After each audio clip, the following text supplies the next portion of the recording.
Hello guys, George here. I just want to apologise because I accidentally saved over the AC Milan career mode on my Xbox. I mean, I don't know why, I don't know how I didn't realise I was doing it at the time, but I cannot get any way back because I've got like personal career mode, so every time I try and continue, it just goes to an autosave from my other ones. So I'm afraid the AC Milan one is just gone. There's no way of me getting it back at all, I'm afraid. Which kind of sucks, but as you can see in the title, we've got a new one. Yeah, another new one. Christ, hopefully we can keep this one going. God, I'm serious. I'm so sorry, but yeah, please enjoy the video, and I'll speak to you like right now.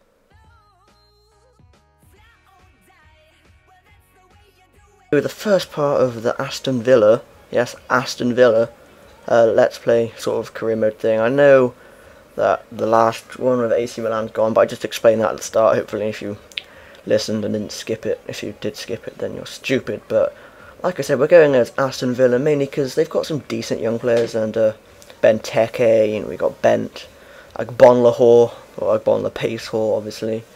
They've also got what's he called? Albrighton as well, he's a decent player. Barry Bannon. They've got a decent squad. So I just put the Champions League and the Europa League in there, and we're downloading the latest squads. And we're going to go for moderate financial strictness, mainly because, it's a bit more of a challenge.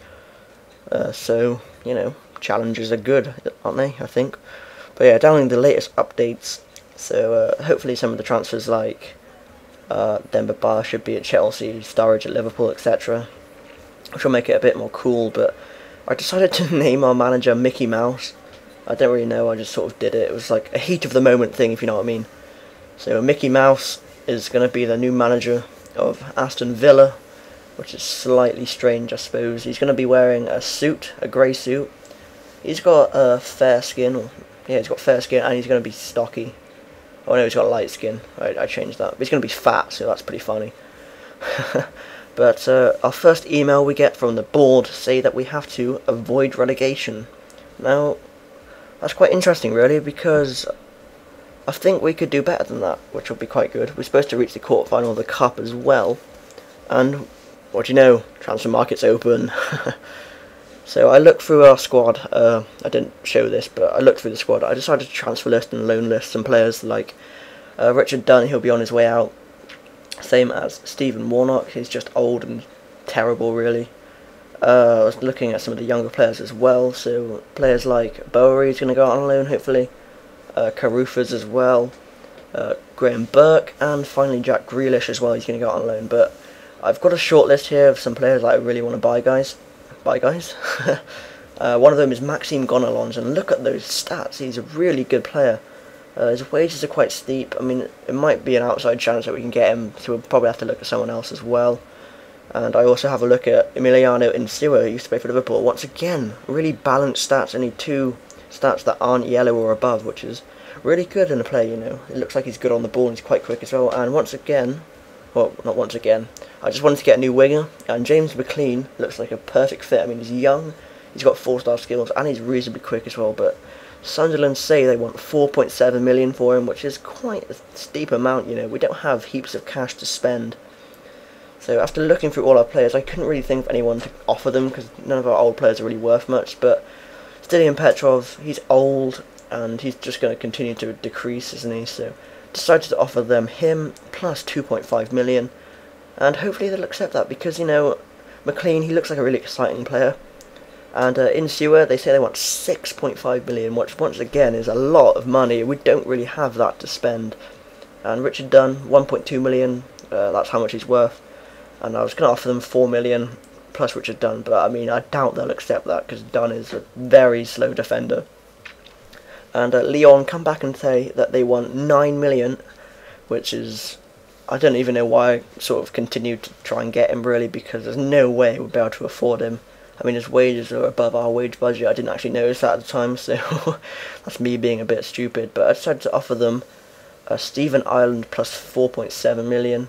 But once again, they'd be stupid to accept that, because Ireland is just terrible, really. But we got a transfer offer here for Jack Grealish, with the intention to go out on loan to Middlesbrough, and I'm fine with that, perfectly fine. You can go out and get some first team experience at Middlesbrough. However, Sunderland come back and say that we're not interested in the player you have included in the deal, which is fair enough, really. I mean, Petrov is old, not a very good player, really. So I decided just to give him 3.7 million up front, no players attached. And hopefully they'll accept that, because like I said before, he looks like a really exciting, explosive winger, which will be pretty good. We haven't really got that. And Insua, we're just going to have to look for a new left-back, because there's no way we'll be able to afford him. Same with Gonalons, really. I've got another player in mind for both positions, though, which is all good. But Gonalons just way too expensive. Maybe we'll get him in the future, maybe. But Richard Dunn, someone actually wants to buy him, and it's Bologna from Serie A once again. All the old players just go to Italy, I'm not even joking. And I mean, Richard Dunn isn't even that good, but Moussa Sissoko, look at those stats. A bit similar to Gonalons, maybe a bit better because he's a bit of a more powerhouse, really. But I was looking at Ryan Bertrand, and I decided to go for him instead of Jetro Willems, mainly because he's cheaper and he's more balanced, I suppose. But I also went in for Varela, just in case the McLean deal fell through or anything. And they say that they want 6.5 million, which, to be fair, it's not that bad. I mean, he's a 79 overall, is he? Yeah, that's quite cheap for a 79 overall. And I knew exactly what I was going to do here. I was going to offer them Stephen Ireland plus 3 million, because that does add up to 6.5. And hopefully they accept that, but I doubt it, because, once again, Ireland is terrible. He's diabolically bad. But Ryan Bertrand, Chelsea come back and say they want 3.8, which is, you know, it's not that bad, I suppose. But, I mean, you want to get the cheapest price possible for your players, don't you? It's part of career mode. So I was looking at Warnock, but he's not worth anything, really, so there's no point in sort of swapping him. So I went for Hutton instead, 2.5 plus Hutton. Chelsea would probably be stupid to accept that, but Richard Dunn, it's off to Italy, which is good. And look at this, guys, Mr. Sissoko, 2.8 million. That is literally nothing. I mean, for a player of his quality, that's hardly any money at all. But Sunderland accept the offer for James McLean, which is absolutely amazing. Really hope he accepts the contract offer, because he is going to be a really important first-team player throughout the season and in the seasons to come as well. And here we get an offer for Petrov for 1.2 million, but I counter offer it for 1.5.